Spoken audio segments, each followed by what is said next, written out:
안녕하세요. 2025년 12월 10일 수요일 당신이 보내주신 자료를 깊이 파고드는 시간입니다. 오늘 저희가 받은 자료는 히브리서 4장의 일부인데요. 솔직히 처음 읽었을 때 이게 세 가지 다른 글을 실수로 합쳐놓은 게 아닐까 싶었습니다. 네, 맞아요. 딱 보면 되게 뜬금없어 보이잖아요. 한번 보세요. 처음에는 안식이라는 되게 평화로운 약속으로 시작을 해요. 그러다 갑자기 분위기가 확 바뀌더니 영혼을 막 가르는 예리한 하나님의 말씀이라는 거의 공포 영화 같은 이미지가 등장하죠. 그렇죠. 그리고는 또다시 장면이 전환돼서 우리의 모든 약점을 다 이해해주는 큰 대제사장 이야기로 끝납니다. 안식, 칼, 그리고 대제사장. 이 세 가지가 대체 무슨 관계가 있을까요? 오늘 저희의 미션은 바로 이 흩어져 보이는 조각들을 맞춰서 하나의 큰 그림을 완성해 보는 겁니다. 네, 정말 흥미로운 구성이죠. 언뜻 보면 감정의 롤러코스터 같기도 하고요. 하지만 이 짧은 본문은 사실 굉장히 정교하게 설계된 일종의 논리적 여정입니다. 논리적 여정이요? 네, 오늘의 목표는 그 여정을 함께 따라가 보는 거예요. 안식이라는 목적지, 말씀이라는 내비게이션, 그리고 대제사장이라는 동행자가 어떻게 서로 연결되어서 듣는 사람을 특정한 결론으로 이끌어가는지 그 구조를 한번 파헤쳐 보겠습니다. 어쩌면 이건 고대의 글이 제시하는 자기 자신을 마주하는 아주 현대적인 로드맵일지도 모릅니다. 좋습니다. 그럼 그 로드맵의 첫 번째 지점 안식부터 시작해보죠. 근데 1절부터가 좀 이상해요. 그의 안식에 들어갈 약속이 남아있을지라도 너희 중에 혹 미치지 못할 자가 있을까 두려워할지니라. 아니 안식이면 좋은 거잖아요. 그렇죠. 멋진 휴가를 놓칠까 봐 두려워하세요라고 말하는 것 같아서 좀 어색하게 들리는데요? 그렇죠. 두려움과 안식은 정말 안 어울리는 조합처럼 보이죠. 근데 여기서 저자는 의도적으로 긴장감을 만들고 있는 겁니다. 핵심은 이 안식이 그냥 해변에 누워있는 것 같은 수동적인 상태가 아니기 때문이에요. 본문은 곧바로 과거 이스라엘 백성의 실패 사례를 소환하잖아요. 그들도 똑같이 약속의 땅이라는 안식의 복음을 들었지만 결국 들어가지 못했다는 거죠. 그 이유를 2절과 6절에서 믿음과 결부시키지 않아서 그리고 순종하지 않아서라고 명확히 지적합니다.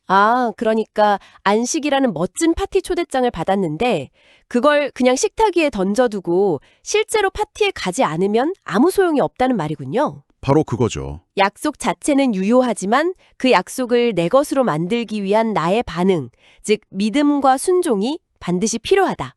그래서 정신 차려, 이 좋은 걸 놓칠 수도 있어 라는 경고로 시작하는 거군요. 정확합니다. 초대장은 이미 발송되었지만 RSVP는 우리가 해야 한다는 거죠. 그리고 저자는 이 안식의 개념을 더 깊게 파고들기 위해 시간의 층을 하나씩 보여주는데요. 이게 아주 흥미로운 방식이에요. 네, 그 부분이 정말 재밌었어요.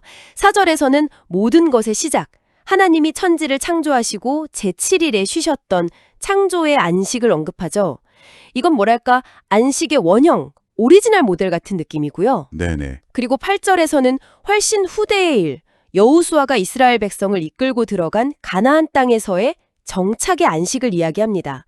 그런데 여기서 그냥 자, 이제 안식에 들어왔으니 끝 하고 마무리를 안 해요. 바로 그 지점이 이 논증의 핵심입니다. 만약 가나안 땅에 들어간 것이 최종적인 안식이었다면 이야기는 거기서 끝났겠죠.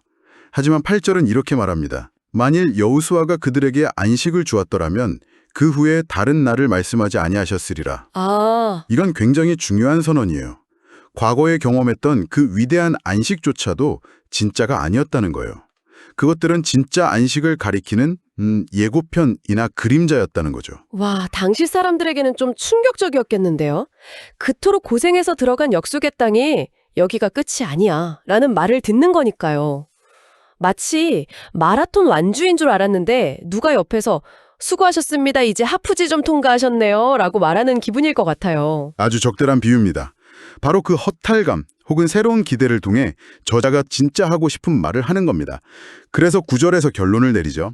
그런즉 안식할 때가 하나님의 백성에게 남아있도다. 아직 오지 않았다. 네, 아직 오지 않은 과거의 어떤 경험과도 비교할 수 없는 궁극적인 안식이 미래에 남아있다는 선언입니다. 그리고 10절을 보면 그 안식은 자기 일을 쉬는 상태, 모든 노력과 수고가 그친 완전한 평화라고 묘사하고요. 자, 그런데 바로 여기서 제 머릿속에 경고등이 켜집니다. 그렇게 모든 걸 쉬는 게 목표인데 바로 다음 11절에서 뭐라고 하냐면 그러므로 우리가 저 안식에 들어가기를 힘쓸지니 라고 말해요. 네. 쉬기 위해 힘쓰라니. 이건 완전 모순 아닌가요? 이 역설을 어떻게 이해해야 하죠? 바로 그 모순처럼 보이는 지점에서 이 글의 논리는 다음 단계로 도약합니다. 어떻게 쉬기 위해 힘쓸 수 있는가? 라는 질문에 대한 답이 바로 다음에 나오는 그 무시무시한 이미지 속에 숨어 있거든요. 아, 드디어 그 예리엠 탈이 등장할 차례군요. 논리적 흐름이 정말 정교하네요. 12절의 묘사는 정말이지 강렬합니다. 하나님의 말씀은 살아있고 활력이 있어 좌우의 날선 어떤 검보다도 예리하여 혼과 영과 및 관절과 골수를 찔러 쪼개기까지 하며 또 마음의 생각과 뜻을 판단하나니. 그렇죠. 이건 부드러운 위로의 말씀이 아니라 영혼을 해부하는 수술용 메스 같은 느낌이에요. 솔직히 좀 무섭습니다. 무섭게 느끼는 게 당연합니다. 저자는 의도적으로 그런 이미지를 사용하고 있는 거예요. 여기서 중요한 건 살아있고 활력이 있다는 표현입니다. 말씀이 그냥 오래된 책에 적힌 죽은 글자가 아니라 지금도 살아 움직이는 힘이라는 거죠. 힘이 있다. 네. 그리고 그 힘의 특징은 꿰뚫어보고 분별하는 능력입니다. 혼과 영, 관절과 골수. 이건 인간의 가장 깊은 내면, 즉 정신적 영역과 육체적 영역의 가장 은밀한 곳까지 상징하는 표현들이에요. 말씀이 그걸 찔러 쪼갠다는 건 우리가 스스로도 분리할 수 없는 내면의 동기들을 정밀하게 분석하고 드러낸다는 의미입니다. 마음의 생각과 뜻을 판단한다는 부분도 소름이 돋아요. 이건 제 겉모습이나 행동이 아니라 그 행동을 하게 만든 제 속마음, 아무에게도 말하지 않은 의도까지 다 들여다본다는 거잖아요. 맞습니다. 이건 마치 영혼을 위한 MRI나 CT 스캔 같아요. 최고의 비유입니다. 영혼을 위한 MRI. 그리고 13절은 그 MRI 스캔의 결과를 보여줍니다. 지으신 것이 하나도 그 앞에 나타나지 않음이 없고 우리의 결산을 받으실 이의 눈앞에 만물이 벌거벗은 것 같이 드러나느니라. 와, 자, 그럼 이제 앞선 내용과 연결이 되네요.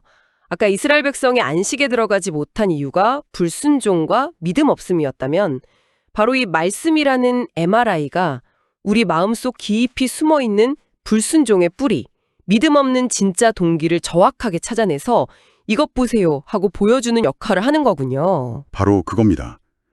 안식에 들어가기를 힘쓴다는 건 바로 이 말씀의 진단 앞에 정직하게 서는 영적인 용기를 의미해요.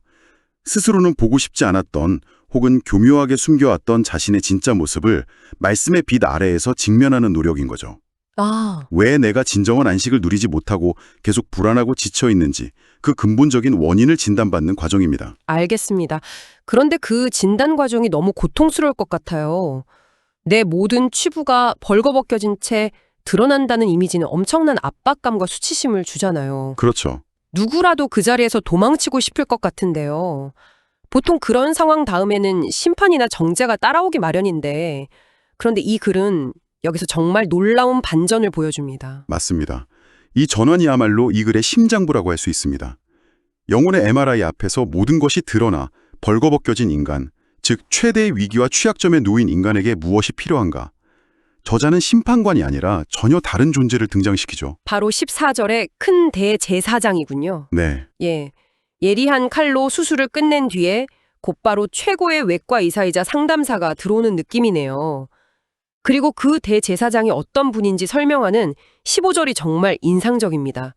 우리에게 있는 대제사장은 우리의 연약함을 동정하지 못하시리가 아니요. 이중 부정은 강한 긍정이잖아요. 네, 그렇죠. 즉 우리의 연약함을 몸소 채울하시는 분이라는 건데요. 채휼이라는 단어가 참 와닿아요. 그냥 머리로 네 사정 안다가 아니라 나도 겪어봐서 알아라는 깊은 공감의 언어잖아요. 그렇습니다.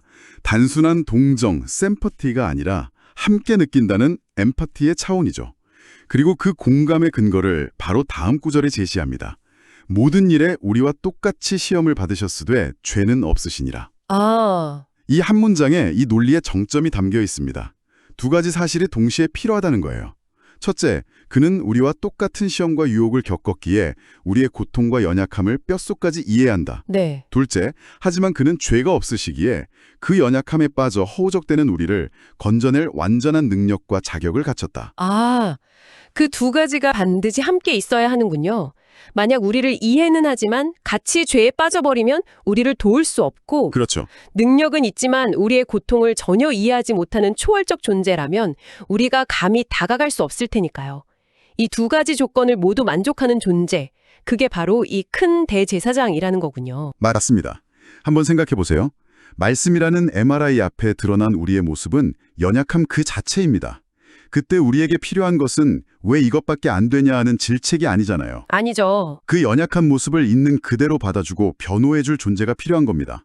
이 대제사장은 우리의 연약함을 비난의 증거로 삼는 분이 아니라 오히려 긍휼과 도움의 시작점으로 보시는 분이라는 거죠. 와, 그럼 이 모든 이야기의 흐름이 완전히 새롭게 보이네요.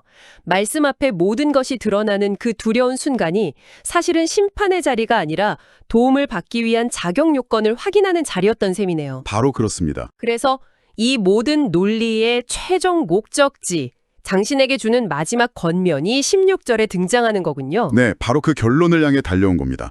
그러므로 우리는 긍휼하심을 받고 때를 따라 돕는 은혜를 얻기 위하여 은혜의 보좌 앞에 담대히 나아갈 것이니라. 보통 죄인은 왕의 보좌 앞에 두려워 떨며 나아가는데 여기서는 그 보좌를 은혜의 보좌라고 부르네요. 네, 그리고 두려워하며가 아니라 담대히 나아가라고 하죠. 왜냐하면 그 보좌와 우리 사이에 우리의 벌거벗은 모습을 누구보다 잘 아시고 그럼에도 불구하고 우리 편이 되어주시는 큰 대제사장이 서 계시기 때문이군요. 맞습니다. 말씀 앞에 드러난 나의 연약함이 정죄의 증거 목록이 아니라 오히려 은혜를 구하는 신청서가 되는 놀라운 역설이 일어나는 곳, 그곳이 바로 은혜의 보좌네요. 표에서 출발했습니다. 그런데 그 안식은 저절로 주어지는 게 아니라서 하나님의 말씀이라는 예리한 진단 도구를 통해 우리 내면의 진짜 문제, 즉 믿음 없음과 불순종을 정직하게 마주해야만 했습니다. 네, 그리고 그 모든 것이 벌거벗겨져 가장 취약해진 순간 우리를 기다리는 것은 심판이 아니라 우리의 모든 연약함을 겪어보셨기에 완벽하게 공감하고 변호해 주시는 큰 대제사장이었다는 구조였습니다. 결국 이 세 가지, 안식, 말씀, 대제사장은 따로 노는 개념이 아니라 하나의 유기적인 흐름이었던 거죠. 맞습니다.